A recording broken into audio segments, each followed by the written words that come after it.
निर्विघ्नं कुरु मे देवो सर्वकार्येषु सर्वदा। वसुदेवसुतं देवं कंसचाणूरमर्दनं देवकी परमानन्दं कृष्णं वन्दे जगद्गुरुः। गुरुर्ब्रह्मा गुरुर्विष्णु गुरुर्देवो महेश्वरः गुरुर्साक्षात् परब्रह्म तस्मै श्री गुरुवे नमः। ब्रह्मानन्दं परमसुगन्धं केवलज्ञानमूर्तिं द्वन्द्वादि गगनसदृश तत्त्वमस्यादिलक्ष्यम् एकं नित्यविमलमचल सर्वदे साक्ष्यभूतं भावातीतं त्रिगुणरहितं सद्गुरु तन्नमामि। ओम नमो ज्ञानेश्वराः करुणाकरा दयाळा तुमचा अनुग्रह लादलो पावन झालो चराचरे। मी कळाकुसरी काहीचनेने बोलतो वचने अति भाविका तुमचा अनुग्रह लादलो पावन झालो चराचरे। जयांचे केले स्मरण होय सकळ विद्येचे अधिकरण तेचे बंधू श्री चरण श्री गुरूंचे ते नमस्कार मी आता। श्रीराम शुद्ध बीजापोटी फळे रसाळ गोमटी शुद्ध बीजापोटी फळे रसाळ गोमटी मुखी अमृताचे वाणी देवाचे कारणे। सर्वांग निर्मळ सर्व अंग निर्मळ गंगा जैसे जळ चित्त जैसे गंगा जळ। तुका म्हणे जाती पाप दर्शने विश्रांती तुका म्हणे जाती पाप दर्शने विश्रांती मुखी अमृताची वाणी देवाचे कारणी। प्रस्तुत प्रवचनरूपी सेवेकरिता निवडलेला अभंग देवगावी निवासी असणारे प्रत्यक्ष ज्यांच्या ठिकाणी भक्ती ज्ञान वैराग्य त्रिवेणी संगमय असे जगतवंदनीय जगद्गुरु संतश्रेष्ठ जगद्गुरु तुकोबाराय यांचा असा हा 4 चरणाचा अभंग सेवेसाठी निवडलेला आहे। या अभंगामध्ये तुकोबाराय ज्ञानेश्वर महाराजांना समोर ठेवून त्यांचंच एक ज्ञानोबारायचं विषयी चरित्र वर्णन करतात की आणि त्यानुसार दृष्टांत देऊन आणि सिद्धांत समोर आपल्यामध्ये कसा व्यतीत होतो ते आपल्याला दाखवून देतात की जसं बीज शुद्ध असल किंवा जशी जमीन चांगली असल तर त्या पद्धतीने चांगल्या प्रकारे आपल्याला पीक मिळत असतं। जसं चांगल्या प्रकारचं बीज असेल चांगल्या प्रकारची झाडं निर्माण होतात आणि त्यालाही फळ त्या पद्धतीचंच येत असतं। बीज जर चांगलं नसेल जमीन चांगली नसेल तर ते झाडही बरोबर येणार नाही आणि फळही त्याला बरोबर येणार नाही। असा एक पहिल्या चरणाचा अर्थ असतो शुद्ध बीजापोटी फळे रसाळ गोमटी। शुद्ध बीज असेल तर त्याला फळे चांगली येऊ शकतात। मुखामध्ये चांगल्या प्रकारचे अमृतासारखे गोड बोल असेल की जेणेकरून समोरचा माणूस बोलण्यामुळे सुखी होईल म्हणून मुखी अमृताची वाणी आणि अशी अमृताची वाणी मुखामध्ये नेली की मग आपला हा देह देवाच्या कारणी लागतो। असा हा देह सर्वांगाने निर्मळ आहे। कसा आहे बरं नुसता देह निर्मळ असून चालत नाही त्याचं चित्त निर्मळ असलं पाहिजे। मग चित्त कसं निर्मळ होतं जसं गंगा निर्मळ आहे तसं त्याचं म्हणजे चित्त जैसे गंगा जळ। मग अशा सर्व गोष्टी असताना अशा साधकाच्या किंवा अशा साधूच्या अशा संतांच्या दर्शनाने सुद्धा पाप नाहीसे होते। त्यांच्या दर्शनाने तापत्रय जातात आणि त्यांना अशी विश्रांती मिळते। म्हणून तुका म्हणे जाती ताप दर्शने विश्रांती असा एक सरळ सरळ अर्थ या अभंगाचा आहे। त्याचं चिंतन जर थोडंसं करायचं म्हणलं तर नाव न घेता पण समोर ज्ञानेश्वर महाराजांचं चरित्र समोर ठेवून वर्णन करतात 4 भावंडे एकाच मायबापाच्या पोटी असे भगवंताचे अवतार घेऊन येतात. काय पुण्य असेल त्या मायबापांचं की जेणू भगवंताला अवतार घेऊसे वाटला. काय आईचं पुण्य असेल, काय वडिलांचं पुण्य असेल की दोघांच्या पुण्यानुसार चारी देवानी अवतार या मायबापाच्या पोटी घेतलेला आहे. सदाशिवाचा अवतार, स्वामी निवृत्ती दातार. शिवाचा अवतार म्हणून निवृत्तीनाथाने जन्म घेतला. महाविष्णूचा अवतार, सखा माझा ज्ञानेश्वर. महाविष्णूचा अवतार रूपाने त्याच मायबापाच्या पोटी ज्ञानेश्वर महाराजांच्या रूपामध्ये अवतार घेतला. ब्रह्मा तो सोपान झाला. सोपान काका ब्रह्मदेवच्या रूपाने सोपान काका आहे. आदिशक्ते मुक्ताबाई दासे जणी लागे पाय. आणि मुक्ताबाई तर बस साक्षात शक्ती आहे, आदिमाय आहे. असे चारही संतांनी एकाच मायबापाच्या पोटी जन्म घेतला. म्हणजे का बरं? शुद्ध बीजा पोटी फळे रसाळ गोमटी. महत्वाचा भाग सांगायचा म्हणजे की ज्यांच्या पोटी येणारी जी फळे रसाळ आणि चांगली गोमटी असतात, मग बीज म्हणजे वडील आहेत. बीज म्हणजे वडील आहेत आणि शुद्ध बीजापोटी म्हणजे शुद्ध म्हणजे बीज वडील आहेत आणि पोट म्हणजे आई आहे. मग अशा या दोघांच्याही जास्त पुण्यामुळे अशी लेकरं जन्माला येतात. वास्तविक पाहता विठ्ठलपंतांच्या पोटी अशी लेकरं जन्माला यावी. काय पुण्य असेल विठ्ठलपंतांचं, काय पुण्य असेल रुक्मिणी आई साहेबांचं. कशा प्रकारचे चित्त असेल. वास्तविक पाहता त्यांचा जर विचार केला, विठ्ठलपंत त्यांच्या अंतःकरण एवढं शुद्ध होतं त्यांचं चित्त की त्यांना संसारात पडायचंच नव्हतं मुळीच. परंतु देवाच्या दृष्टांतामुळे, देवाच्या केवळ आज्ञेमुळे म्हणा, त्याला रुक्माईशी लग्न करावं लागलं. बरं, संसारात मन रमत नाही, संन्यास घ्यावासा वाटतो असं त्यांच्या अंतःकरणामध्ये सारखं वाटत होतं. तरीही पण कसं जावा संन्यास घ्यावा. पण असेच विसर पडला आणि मी चाललो ग संन्यास घ्यायला. मी जाऊ का? आता आईसाहेब रुक्मिणी आईसाहेब म्हणतात, आता हे कुठलं संन्यास घेतात, आता संसारात रमले आता का. आणि सहज त्याच्या मुखातून जावा म्हणले, कुठला संन्यास घेताय मोठे, जावा. सहज बोलले. तेच पडत्या पळाची अशी आज्ञा समजून जे घराबाहेर पडले ते डायरेक्ट बस रामानंद स्वामी बस काशीला जाऊन त्यांनी संन्यास स्वीकारला. आणि विठ्ठलपंत हे नाव सांगितलंच नाही, चैतन्य म्हणून हे नाव धारण करून आणि तिथं ते म्हणजे महत्वाचा भाग सांगायचं. हे चरित्र सर्वांना श्रुत आहे, परंतु माझ्या पाठीमाग कोणच नाही असं खोटं बोलून संन्यास घेतला. परंतु ज्या वेळेला बऱ्याच दिवसाने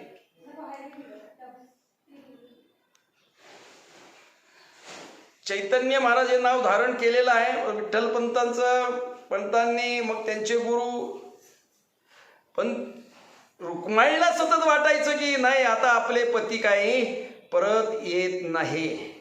परंतु भाव किती, चित्त किती निर्मळ आहे. गंगे जैसे चित्त जैसे निर्मळ.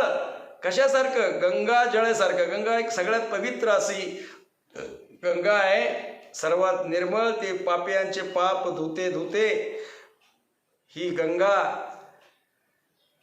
कितीही पापी माणूस असला आणि गंगेमध्ये स्नान केलं त्याचं पाप सगळं धुवून, एवढी निर्मळ अशी गंगा असते. त्या गंगेच्या जळासारखं चित्त विठ्ठलपंताचं आणि रुक्माईचं होतं.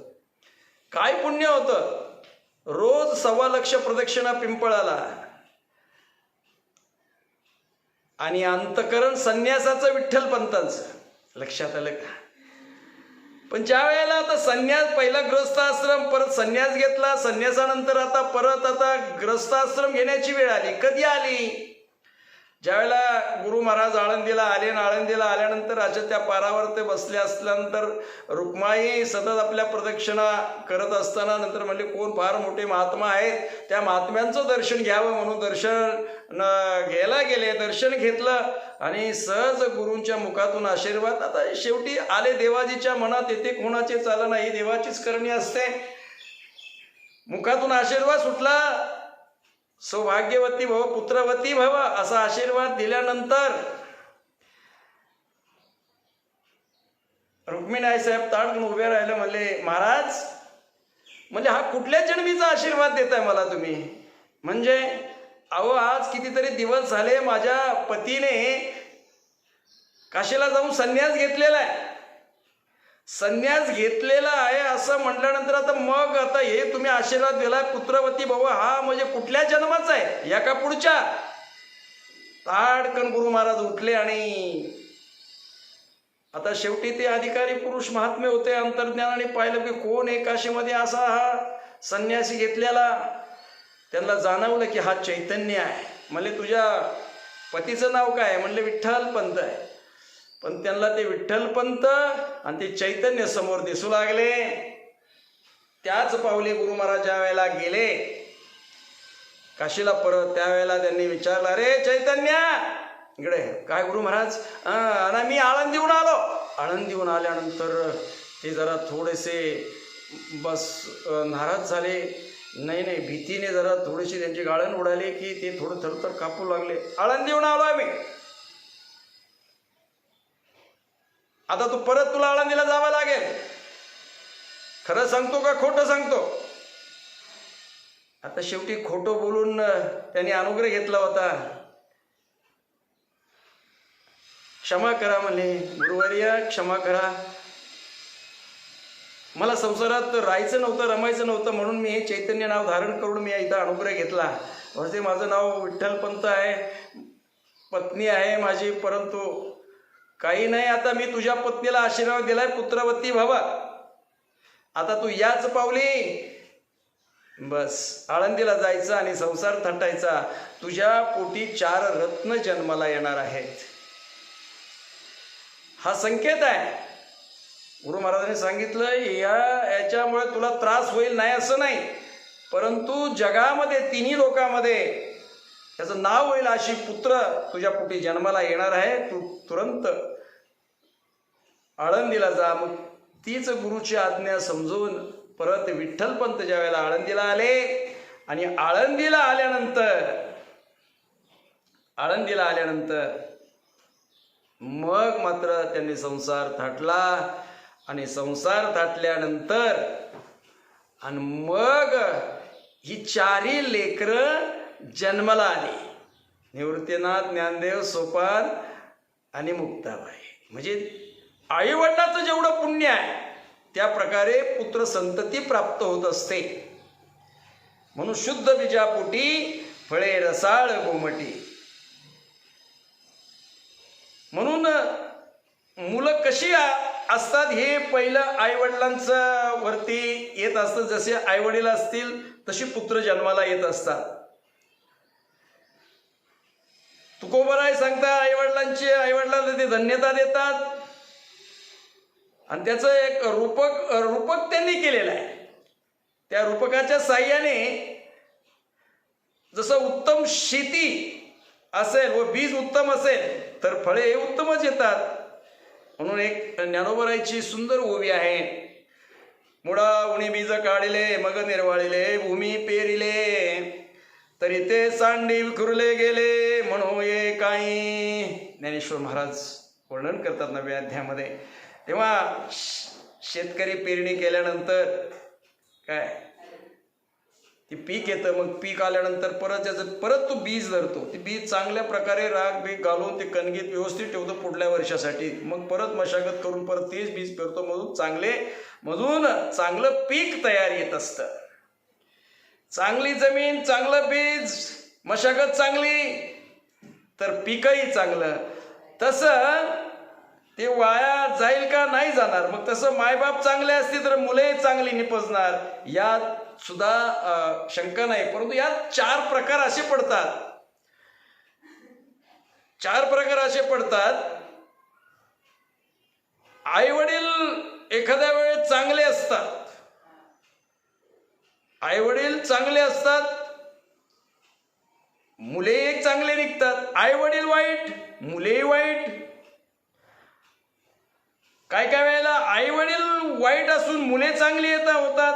काय काय वेळेला आई वडील चांगले तर मुलेही वाईट निघतात, किंवा आई वडील वाईट तर मुले वाईट निघतात.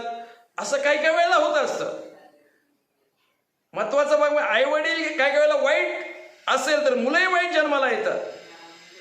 झोंडा झोंडकीचे पोटी फळे विजाती करंटी. वाईट असेल तर वाईटच निर्माण आहे. की काय आहे, आई जर निला जरी चोरटी असेल किंवा बाप चोरटा असेल तर पोरही तसंच त्याप्रमाणे. एक मुलगा असाच आंब्याच्या झाडावर असं कैऱ्या तोडत होता. असं दाट पाल्याचं झाड होतं आणि त्या आंब्याचा मालक आला. कोण रे कैऱ्या तोडतोय, कोण रे कैऱ्या तोडतोय म्हणून त्याला उतरवलं खाली. त्याचा कान धरला. म्हणले काय रे, असंच चोऱ्या करायला शिकवलं का तुझ्या बापाने? कुठे आहे तुझा बाप? चल चल तुला दाखवतो तुझ्या बापाकडून चांगला, तर तुला मार बसवतो. कुठे आहे तुझा बाप? घरी आहे का? तर तो मुलगा सहज बोला, नाही घरी नाही, तो दुसऱ्या फांदीवरती कैऱ्या तोडतोय. जसं बाप आहे तशीच मुलं जन्माला येणार. म्हणून महत्वाचं की बाप तैसा बेटा आणि कुंभार तैसा लोटा, किंवा खान तशी माती आणि आई तशी पुती, असा एक भाग आहे की आई वडील वाईट, मुलंही वाईट निघतात. आता दुसरा महत्वाचा भाग सांगायचा, आई वडील चांगले आणि मुलं वाईट येतात. चांगले आई वडील असतात पण त्यांच्या पोटी मुलं वाईट जन्माला येतात. म्हणजे बघा आता कश्यप आणि दिती, बघा हे ऋषी आता आणि दिती. आता कश्यप हा ऋषी आहे, कश्यप आणि दितीच्या पोटी हे राक्षस जन्माला आले. आई वडील चांगले परंतु राक्षस जन्माला आले ना. महत्वाचा भाग, कारण नको त्यावेळी समागम झाला, नको त्यावेळी पती पत्नीचा समागम झाला तर मुलं त्या प्रकारची वाईट जन्माला येतात. म्हणजे संतती चांगली निर्माण होत नाही. महत्वाचा भाग. आता अजून त्याच्यावरती विश्लेषण पुढे येईल, सांगल त्याच्यावरती. एक तुकोबारा यांचं प्रमाण आहे, अन्याय तो त्याचा नव्हे बाय चाळा, मायबापा वेळ न साधिली, त्यांनी कुठल्याही प्रकारची वेळ साधिली नाही म्हणून अशी पोरं जन्माला आली. याच्यावरून असं एक आठवतं, मग विठ्ठलपंत आणि रुक्मिणी यांच्यामध्ये ही 4 लेकरं जन्माला आली त्या पद्धतीचे. म्हणजे विठ्ठलपंतांनी ज्या वेळेला संन्यास घेतलेला होता त्यावेळेला पूर्णपणे विठ्ठलपंतांनी त्याच्यावरती त्या शास्त्राचा अभ्यास केलेला होता की पती पत्नी कुठल्या वेळेला, कुठल्या तिथीला, कुठल्या समयाला, कुठल्या वेळेला एकत्र आल्यानंतर, कुठल्या विचाराने आल्यानंतर, त्यांच्या अंतःकरणामध्ये कुठल्या प्रकारची भावना असल्यानंतर ते एकत्र त्यांचा संगमन झाला, एकत्र आल्यानंतर समागम झाला तर कुठल्या प्रकारची संतती जन्माला येणार याचा पूर्ण अभ्यास विठ्ठलपंतांनी केलेला होता. आणि त्यानुसार म्हणून तर त्यांच्या पोटी निवृत्तीनाथ, ज्ञानदेव, सोपान मुक्ता ही जन्माला आलेली आहे. तर त्यावेळेला म्हणजे काळ आणि वेळ ही पूर्ण तिथी वार सगळं साधूनच पती पत्नीने एकत्र यावं, त्या पद्धतीची त्याला त्या प्रकारची संतती प्राप्त होत असते. हा एक दुसरा मुद्दा झाला. तिसरा मुद्दा असा की आई वडील वाईट आहेत पण काही वेळेला मुलं चांगली जन्माला येतात. आई वडील वाईट आणि मुलं चांगली. आता हिरण्यकश्यपूच्या पोटी महान भगवंत भक्त प्रल्हाद जन्माला आला. बघा भक्त प्रल्हाद.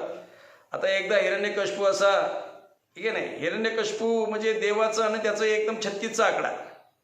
नाव नाही घेऊ देती देवाचे ते ब्रीद हिरण्यकश्यपूचे, माझ्या राज्यामध्ये कुणीही देवाचं नाव घ्यायचं नाही असं ब्रीद, असा पण केलेला असतो हिरण्यकश्यपूने. आणि मग असं देवावरतीच, देव नाहीच असा विजय मिळवण्यासाठी तो तपश्चर्याला निघाला. देवाचं त्याचं एकदम वाकडं. हिरण्यकशिपू असा तपश्चर्यासाठी निघाला, राज्याच्या बाहेर निघाला. राज्याच्या बाहेर निघाला एका मोठ्या असा टोळ असा दगड त्याला दिसला. त्या दगडावरती असं नारायण असं अक्षर कोरलेलं त्याला दिसलं.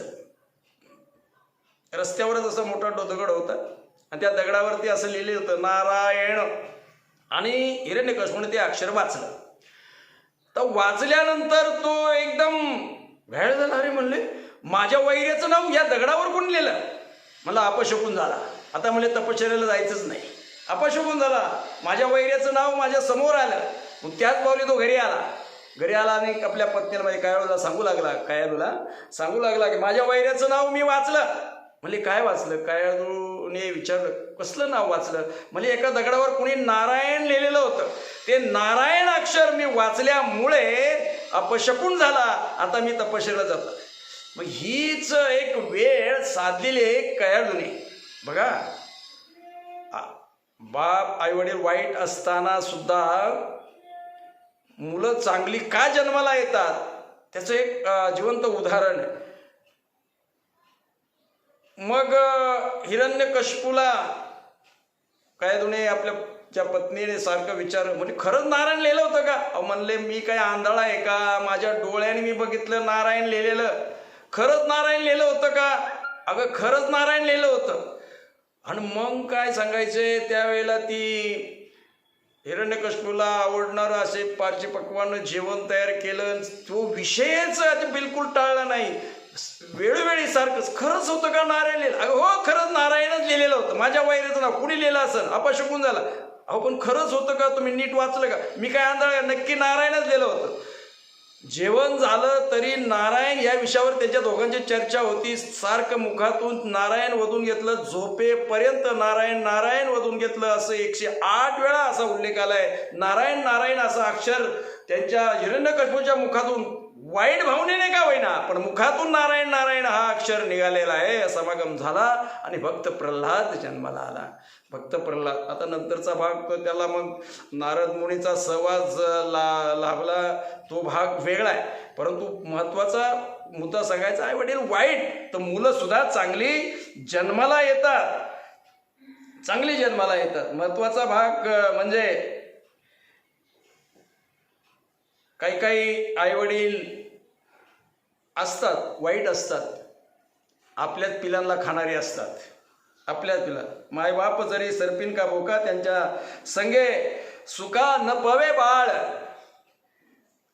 सरपीन आणि बोका आपल्याच पिलांना खात असतात. बघा सरपीन असती ती अशी अंडी घालीत गेली की परत येताना ती सगळी अंडी खात असते. म्हणजे आपल्या पिलाला खाते आणि एखादा अर्ध असं बाजूला सटकतं त्याचीच उत्पत्ती होते. ही सरपीन म्हणजे आपल्याच लेकराला खाणे. बोका सतत मांजर कुठं वेलेली आहे याच्यावर सारखा वासावरती बोका असतो.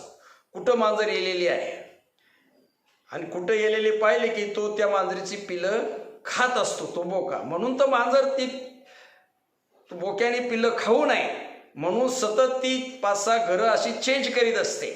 इथं ठेवली तर दुसऱ्या दिवशी तिकडं नंतर जास्त 5-6 दिवस ती पिलं डोळे उघडे नाही पर्यंत ती अशी 7 घरं फिरत असते. कारण तो बोका टपलेला असतो त्या पिलावरती. म्हणून काही असे मायबाप असतात सरपीन का बोका. मग त्याच्या काय सुख मिळणार एका लेकरांना? मुळीच नाही. म्हणून जसं आई वडील जरी वाईट असले काही वेळेला मुलं चांगली जन्माला येत असतात. असा एक भाग आहे भक्त प्रल्हादासारखे. म्हणून मायबाप मग आई वडील चांगले तर मुलंही चांगली.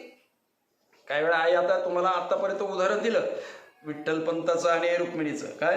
म्हणून आई वडील चांगले मुले मग आपल्या हिता जो असे जागता. धन्य माता पिता तयाची या कुळी कन्यापुत्र होतील सात्विक तयाचा हरिक वाटे देवा. महत्वाचा भाग म्हणजे तुम्हाला ही सांगितलेली आहे विठ्ठलपंताची आणि रुक्मिणीची कथा.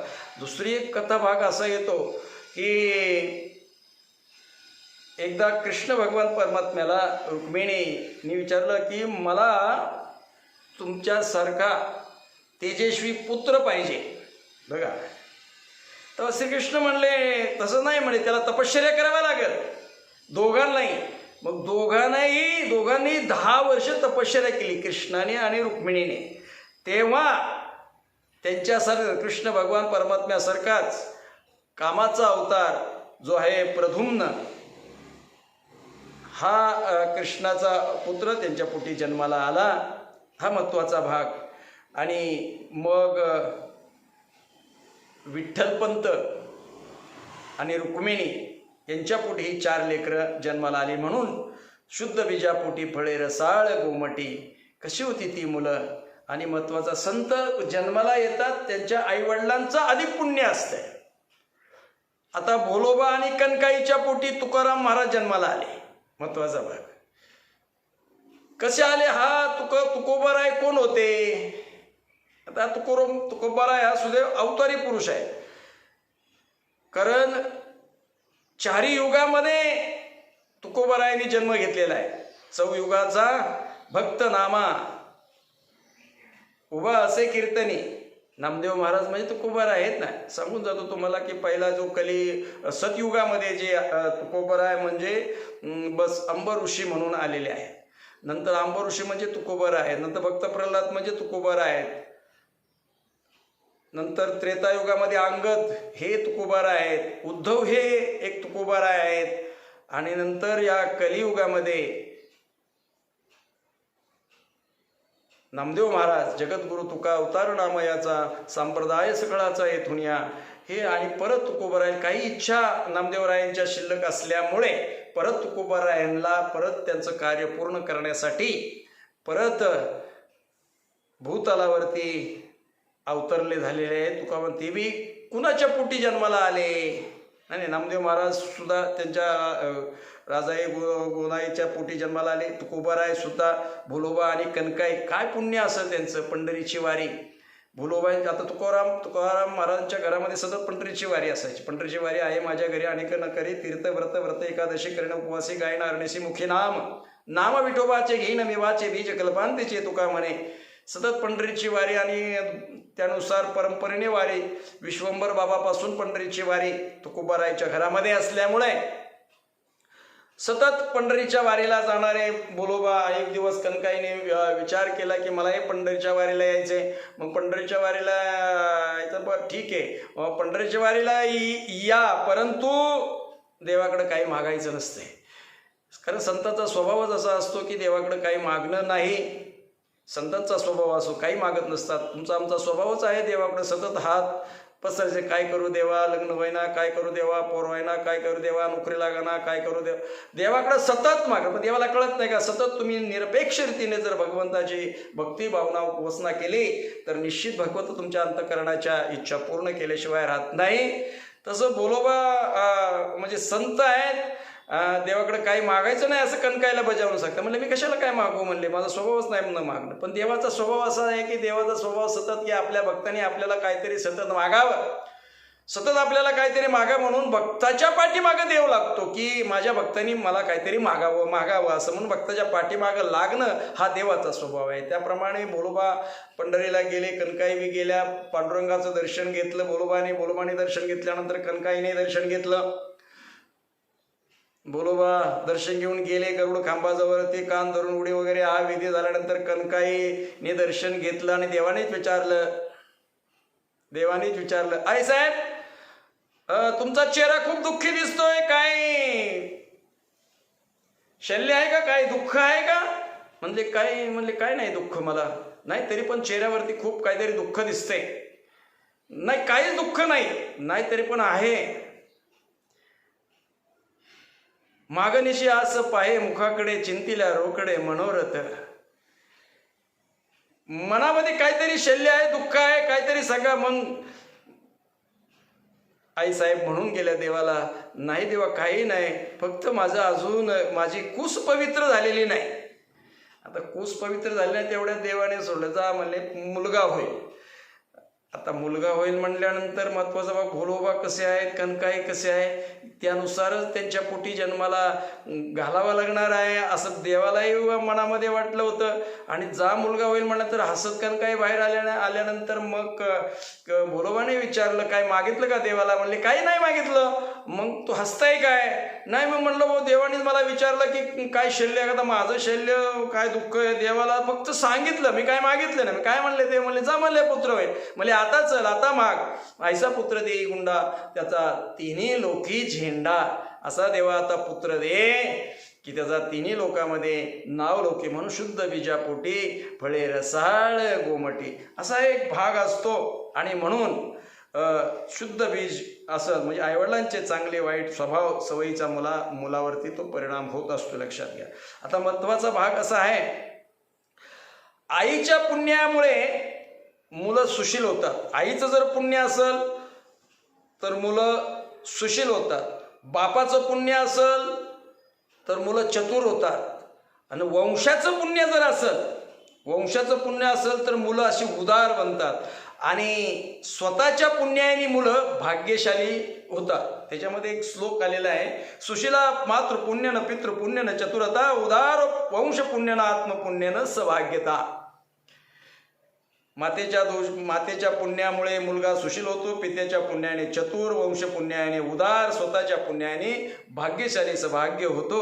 असा एक त्याचा एक अर्थ आहे. आणि जर आईवडील पापी असेल तर त्या पद्धतीची मुलं आईवडिलांचं समजा आई पापी, आईमध्ये काहीतरी दोष आहे तर आईजवळ जर दोष असेल तर मुलगा उन्मत्त बनतो. बापाच्या दोषामुळे मूर्ख जन्माला येतो. वंशाच्या म्हणजे दोषामुळे कंजूस जन्माला येतो. आणि स्वतःच्या दोषामुळे दरिद्री जन्माला मुलगा येतो. असं आहे की त्याच्यावरती एक सुभाषितकार श्लोक लिहिलेला आहे, उन्मानो मातृदोषन पितृदोषन मूर्खता कार्पण्य वंश दोषन कर्म दोषान दरिद्रता. असा तो श्लोक आहे.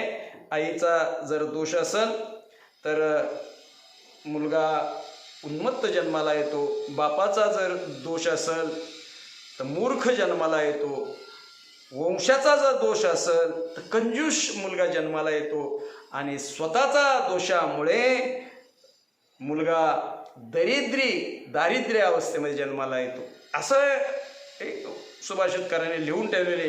म्हणून चांगल्या आईवडिलापासून मात्र मुलं चांगली जन्माला येतात. ती कशी असतात?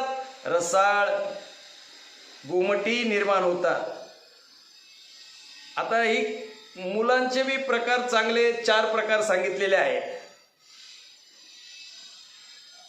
मुलामध्ये 4 प्रकार शास्त्रकाराने सांगितलेले. भागवतामध्ये एक श्लोक मोठा चिंतनीय आहे, उत्तमाशितम कुर्यात प्रोक्तकारी तू मध्यमा यदमो श्रद्धया कुर्यात करतो चरित पितुहा. उत्तम पुत्र तो वडिलांच्या मनात काय आहे जे जाणून सेवा करतो, उत्तम पुत्र त्याला म्हणतात. की वडिलांची कुठलीही आज्ञा न मिळता, वडिलांनी कुठलेही न सांगता, वडिलांच्या अंतःकरणातल्या इच्छा जाणून जो मुलगा सेवा करतो त्याला उत्तम पुत्र असं म्हणतात. वडिलांनी सांगितल्यानंतर त्वरेत आनंदाने काम करतो त्याला मध्यम पुत्र म्हणतात. आज्ञा दिल्यानंतर काम करतो पण ना खुशीनी, उगाच जीवाव आल्यासारखं काम करतो काम पण ना खुशीनी, हा अधम पुत्र असतो. पण चौथा पुत्र जो असतो, मुलगा बापाने कितीही बोंबा मारल्या, कितीही सांगितलं तरी काही सुद्धा ऐकत नाही, किती बापाने जरी त्याला ओरडू सांगितलंय तरी पुत्र बिलकुलही ऐकत नाही. तर त्या पुत्राला असं भागवतात वर्णन आले की त्या आईबापाचे पुत्र नसतात, ते आईबापाचे मूत्र म्हणून जन्माला येतात. की आईवडिलांची आज्ञा न पाळणं तो त्याचा मुलगा होऊ शकत नाही. तुकोबाराईंच्या अक्षरामध्ये जर बोलायचं असेल तर पोटी जन्मती रोग तरी का म्हणावे आप्तवर्ग. असे जन्मून तरी उपयोग काय. म्हणून काय वेळेला आई सुद्धा म्हणते, अरे कसा काय तुला जन्म दिला, कसा काय तू माझ्या पोटी जन्माला आला. हा जलमल्या तुला नख देऊन मारलं असतं तरी बरं झालं असतं, असे वगैरे वगैरे असं बोलतात. जर त्यांनी आईवडिलांची जर सेवा केली नाही, आईवडिलांच्या आज्ञेत राहिला नाही तर. म्हणून अशा प्रकारचे काही काही मुलं जन्माला, शुद्ध बीजापोटी फळे रसाळ गोमटी, महत्वाचा भाग आहे. काही काही वेळा मुलं जन्माला येतात, त्याच्यामध्ये जी 4 प्रकार तुम्हाला सांगितले. काही काही वेळेला शत्रूसारखी मुलं जन्माला येतात. कधीच मुलाचं आणि बापाचं पटत नाही. मुलगा घरात आला की बापाने बाहेर जायचं, बाप घरात आला की मुलाने बाहेर जायचं, आणि मुलगा घरात आला की बापाने बाहेर जायचं. कधीही त्यांचं संभाषण, एक वास्तविक पता असं आहे की मुलाच्या मध्ये आणि बापाच्या मध्ये शास्त्राच्या नियमाप्रमाणे 27 वेळा संभाषण 24 तासामध्ये व्हायला पाहिजे. महत्वाचा भाग. प्रत्येक गोष्टीला, प्रत्येक विषयाला, प्रत्येक क्षणाक्षणाला पिता पुत्रामध्ये हे संवाद हा व्हायलाच पाहिजे. वाद व्हायला नको, पण संवाद हा व्हायला पाहिजे, तरच त्याला खरे पुत्र म्हणतात. नाही तर एखादा शत्रूसारखा असतो, प्रसंगी काय काय वेळेला बापालाही मारतो, अशी मारणारी निपजता जन्माला आलेली आहेत, असं आपण बऱ्याच वेळेला पाहतो. काही काही ऋणी पुत्र असतात. काही काही वेळेला बापाला त्या मुलाला सांभाळावं लागतं. नोकरी नसते, धंदा नसतो, काय नसतो, बापाला सांभाळा, ऋणी असतात किंवा बापाला ते सांभाळतात. काही काही मुलं उदास असतात. उदास म्हणजे प्रौढ झाला की घरातून कायमचा निघून जातो. जसं सावजी महाराज गेले, महत्वाचा भाग. शुकाचार्य असे जे सावजी तुकोबारायांचे मोठे बंधू असे घरातून निघून जात प्रौढ झाल्यानंतर. लग्न केल्यानंतर बायकोच घेऊन स्वतंत्र निघतो, आईवडिलांना विचारितच नाही. असे उदास वृत्तीचे काय काय असतात.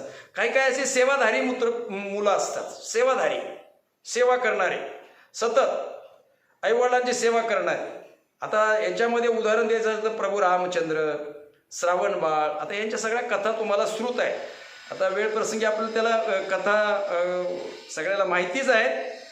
प्रभू रामचंद्र, श्रावण बाळ, पुंडलिक वगैरे हे आपल्याला जिवंत उदाहरण आहे. आईवडिलांची सेवा करण्यामध्ये अग्रसर उदाहरण देतात की. 5वा जो एक प्रकार आहे महत्वाचा, त्याला कीर्तिमान मुलं म्हणतात. आई वडील कुणाचा नाही मुलगा, अमक्याचा मुलगा. अरे काय नावलौकिक कमावलं त्याने, की जस चांगल्या म्हणजे पूर्णपणे जगभर त्याचं नाव होतं. पहिलं विचारतात कुणाचा आहे मुलगा, नाही अमक्याचा मुलगा आहे, पहिलं बापाचं नाव निघतं. असे आईवडिलांचे कीर्तिवान, आईवडिलांची कीर्ती वाढवणारे पुत्र, जसे म्हणजे तुकोबाराय सारखे, ज्ञानोबाराय सारखे, किंवा आत्ताच्या ह्याच्यामध्ये बी भरपूर मुलं आपल्या आईवडिलांची कीर्ती आहेत. आता ज्ञानोबाराय, तुकोबाराय सारखी मुलं आईवडिलांची आहेत. त्याच्यामध्ये एक अभंग निळोबारायने केलेला आहे सुंदर असा. उभरिला ध्वज ती लोकावरी, ऐशी चराचरी कीर्ती ज्याची, ते निवृत्तीनाथ ज्ञानेश्वर सोपान, मुक्ताबाई ज्ञान दीपती कळा. उभारिला ध्वज तेही लोकावरी, ऐशी चराचरी कीर्ती मागे. जोपर्यंत चंद्र सूर्य आहे तोपर्यंत या मुलांची कीर्ती. कुणाची मुलं, बस अमक्याची मुलं. म्हणजे असा हा एक 5वा प्रकार, आईवडिलांचं नाव मोठं करणारा असा एक आहे. म्हणून तुकोबाराय या मुलांना 2 उपमा देतात. ही मुलं कशी असतात, रसाळ आणि गोमटी.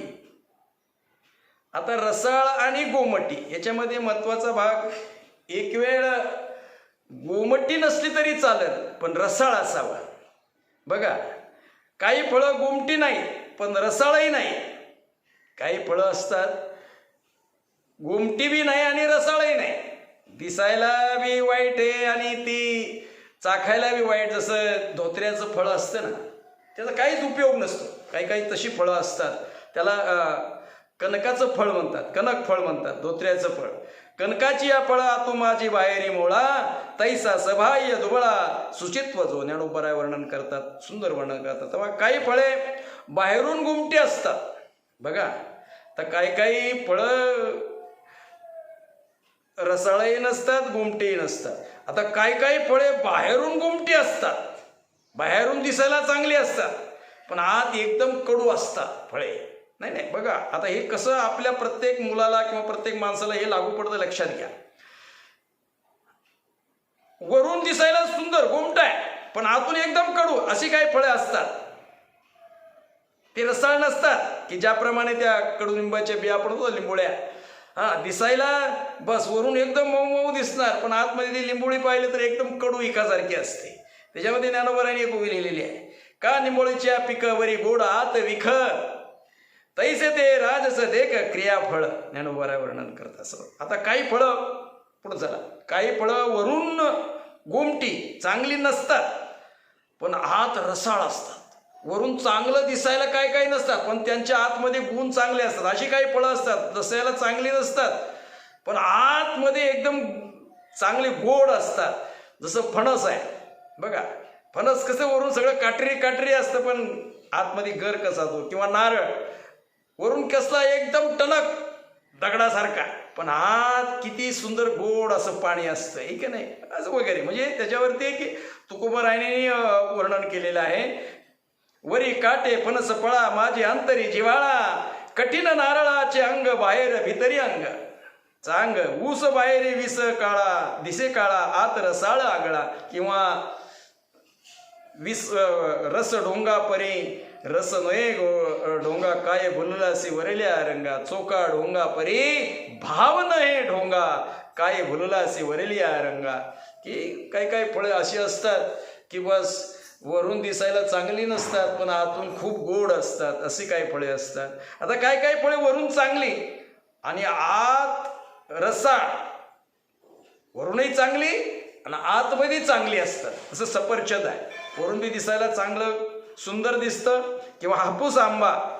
आता ज्ञानोबा हापूस आंब्यामध्ये आंबा जो आहे हा हापूस आंबा माणसाच्या 5 इंद्रियांना सुखी करतो असं सांगितलेलं आहे. ज्ञानोबा सांगतात 5 इंद्रियांना सुखी करणारा हापूस आंबा आहे. जैसे एकची च्युत फळे इंद्रिया वेगवेगळे, रसे वर्णे परिमळे भेटीचे स्पर्श, हे 5 इंद्रियाला कसं बघा, लक्षात घ्या.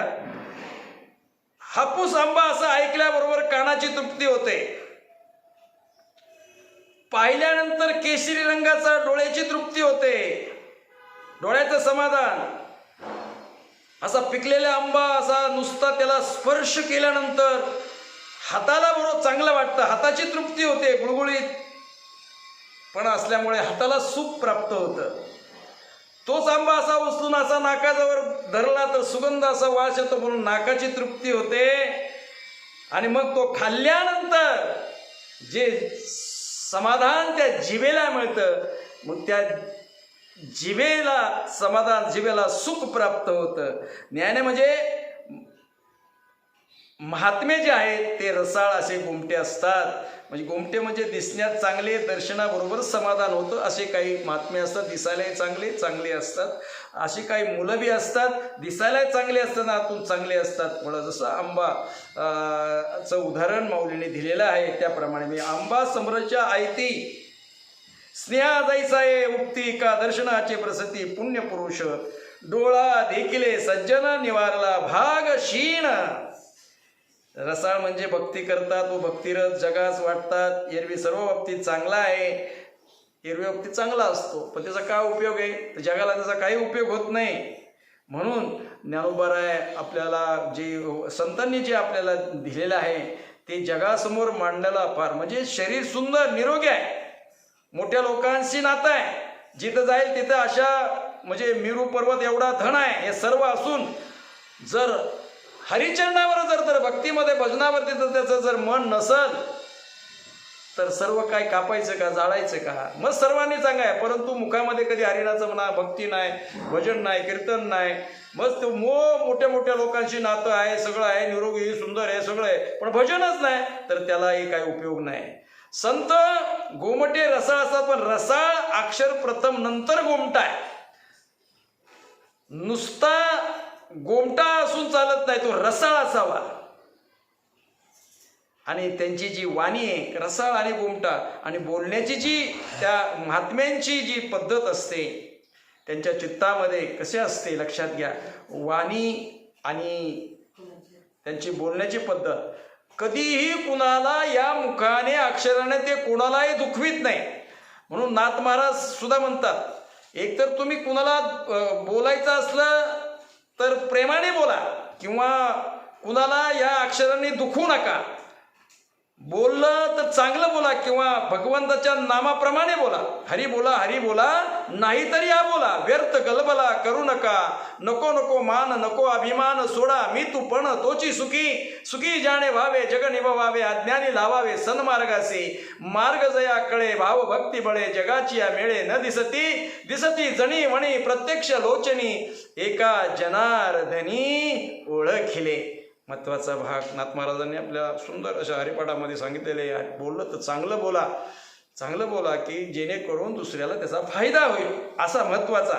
म्हणून असे गुण संतांच्या ठिकाणी असतात.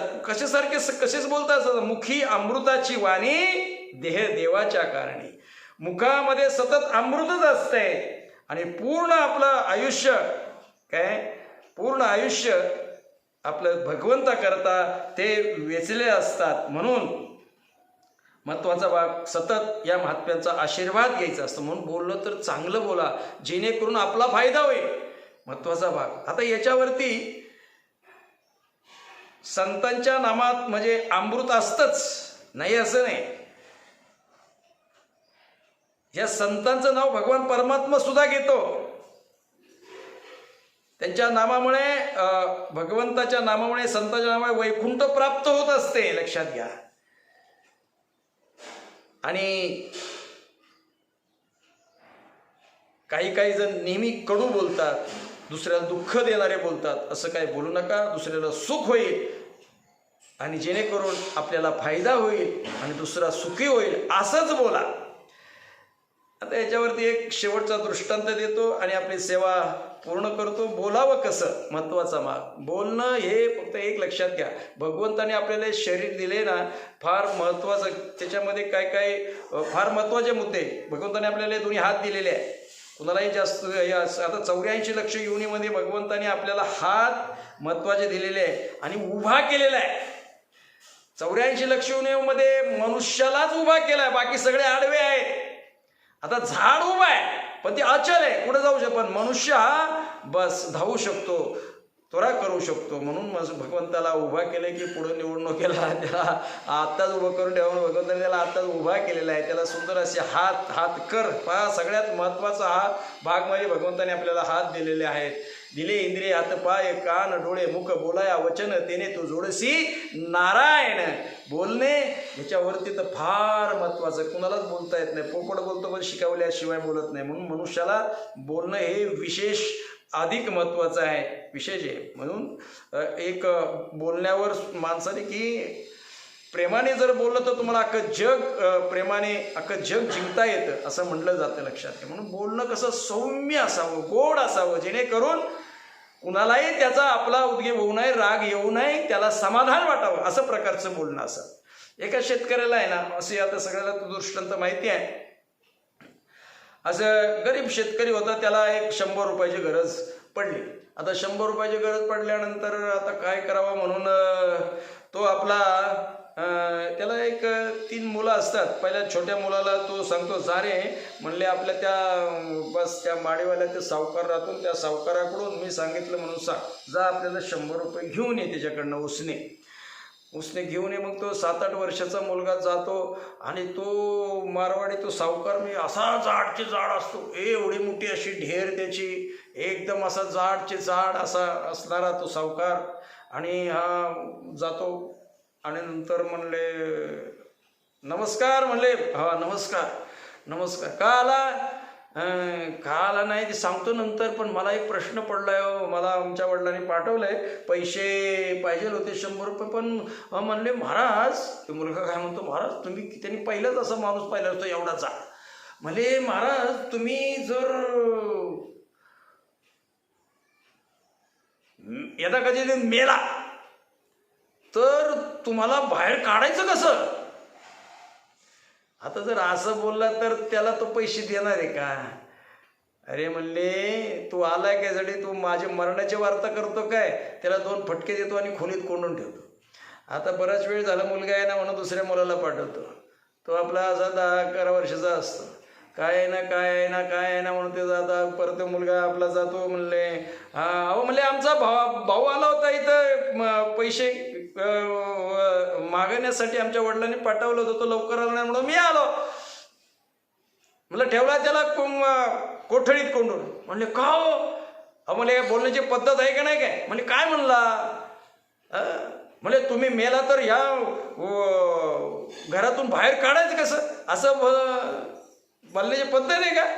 असं ते जाऊ द्या हो म्हणले. सावकार तो लहान आहे, त्याला काय कळते? तुम्ही मेलाच तर आपण तुकडं तुकडं करून टाकू, तुकडं तुकडं करून बाहेर काढू. त्यात काय एवढं विशेष आहे? मेल्यानंतर काय? त्याला आणखी राग आला. त्याला कोंडून ठेवला.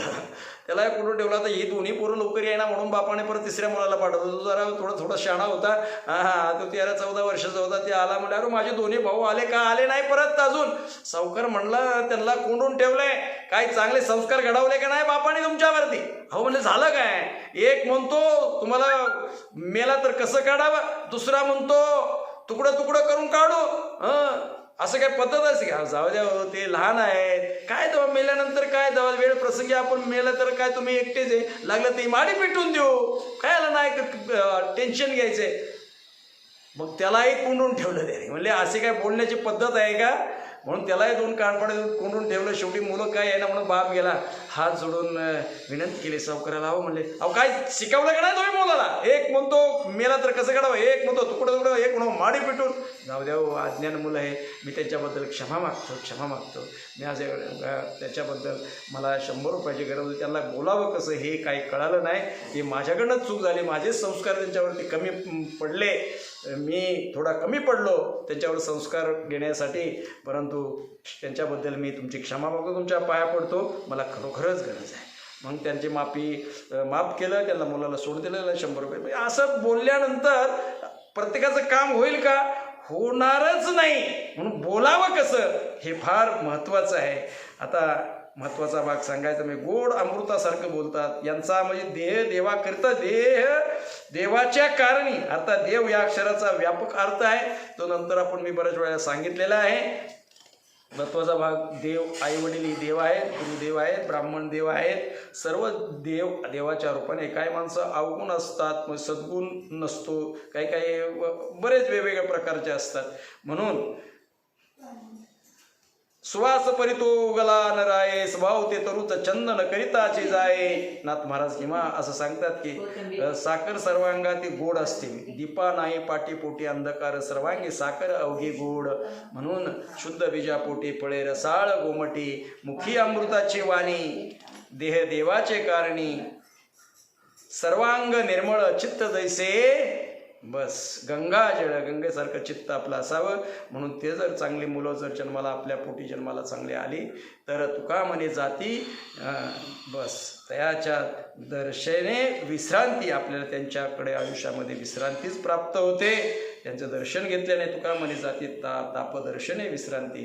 असा एक अभंगाचा थोडक्यात माझ्या अशा अल्पशा बुद्धीने असं या अभंगाचं शेवटी विवेचन केलं. अभंग तुकोबरायचे अभंग म्हणजे काय, शेवटी कसे असतात त्यांच्या अभंगाचं आपलं काहीच नाही. फक्त आपण काय असतो, बस अधिकारी असतो फक्त पोचवण्याचा. हे तुकोबरायने असं म्हटलेलं आहे. आम्ही तसे नाही, तुकोबासारखे आम्ही नाहीच, होऊ शकत नाही, होणारही नाही. फक्त जे संतांनी लिहिलेले आहे ते फक्त आम्ही बस हे पोचवण्याचं निरूपासारखं आम्ही फक्त काम करतो. हे कीर्तनकार, प्रवचन, हे जे अभंगावर संतांच्या जे मोठे मोठे बोलत असतात त्यांचे फक्त सेवा, त्यांनी जे लिहिलेलं आहे ते तुमच्या पुढं फक्त सहज गतीने मांडतात. तेव्हा असो, झालेली सेवा पांडुरंगाच्या चरणी अर्पण करतो. कृपेन महाराजांना धन्यवाद देतो. अशीच वरचेवर आम्हाला सेवा देत चला.